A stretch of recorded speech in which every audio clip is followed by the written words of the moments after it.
So my number one favorite way to memorize is to record it, guys. I take my script, I get my little voice recorder out, like little audio voice recorder on iPhone, a tape recorder, whatever you got. Like I have my little like, obviously I have like voiceover software, so I can record anything from anywhere at any time. But I record it. I read the lines, and you know how your favorite new song can come on the radio and it just plays, and you're like trying to sing along, but you don't know the words. But then after two or three plays, it's just there. It's just kind of, you hear it, you heard it enough times, and you're like, oh yeah, now. And like a week later, you're like jamming with the thing, and you're singing it, and it's perfect, and you know every little thing that they. Great. Why can't that work for our speeches? Memorize or record it, play it to yourself, learn it like a song, get those words in your body. And I even do that. I have these little headphones. I'll even record myself doing the speech, and I take my time with it. I do it how I want to do it, and then I play it in my ear when I go to sleep. I do this especially the night before I'm on set, because I am telling you, in that half awake, half asleep place, my brain soaks those words up like a sponge, and they're just there. It's muscle memory. Some of you are dancers. You know how you learn the routine, and it's like you can't unlearn it. You can be nervous in the moment, and your arm just knows the next step. Your feet just know the next step because you've worked it into your muscles so much that your body just does it.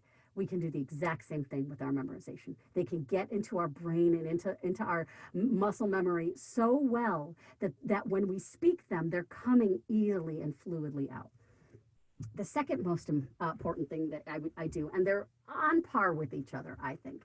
When I read through the script, what I like to do is I'll take, let's say you wrote a speech for class even, and I said, write this speech and come perform it here at class.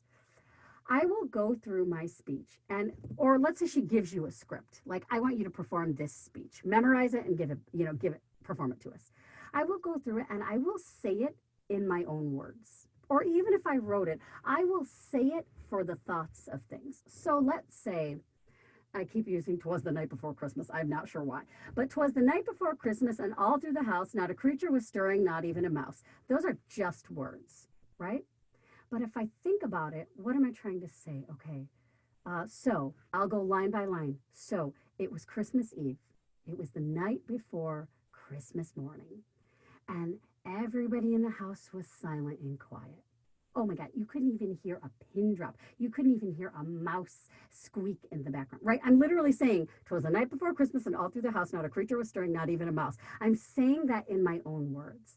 The reason I'm saying that in my own words before I memorize it in the words that were given to me or that I wrote out for myself is because when you connect the thoughts in your head from sentence to sentence, your brain won't scatter. If it's just words memorized, it's a lot harder than if you apply the story to it. So if you tell the story to yourself in your own words that clearly you can understand, then as you go through those lines, the story is coming to you. Now, when I say, as I said to you, it was Christmas Eve evening, and everybody was asleep. You could hear a pin drop. As I said that, visuals are coming into my head, right? As I'm putting it into my own words. And now, when I say, so 'twas the night before Christmas, and all through the house, not a creature was stirring, not even a mouse.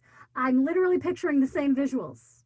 And now I've memorized these lines, and these lines and the thoughts that I apply to them are the same thing. So now all of a sudden I'm infusing my own thoughts and my own reactions into the words that were given to me or into the words I have to memorize. And often when you apply those thoughts, the memorization, the actual words will come to you quicker because you know how the story goes. When you tell the story in your own words, you're just telling it to yourself in a way that you understand.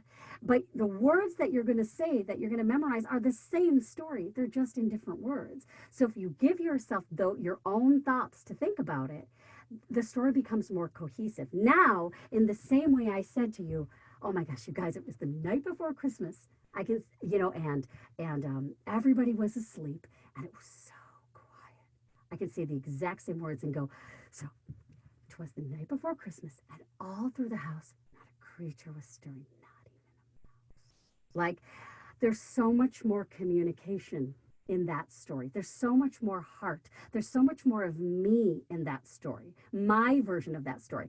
Anu might come in. I keep picking on Anu today. Anu might come in, and her version might be like, "'Twas the night before Christmas, guys, and all through the house." But that's her version, right? And that version is not bad. That's her version. That's how those are the parts of the story where she applied her own thoughts to it. Maybe she was like, you know what? This story is about the excitement of Christmas. So I'm going to tell this story with the excitement of Christmas. For me, my version just now, as I said those words to myself, was mystery. There was something mysterious going on.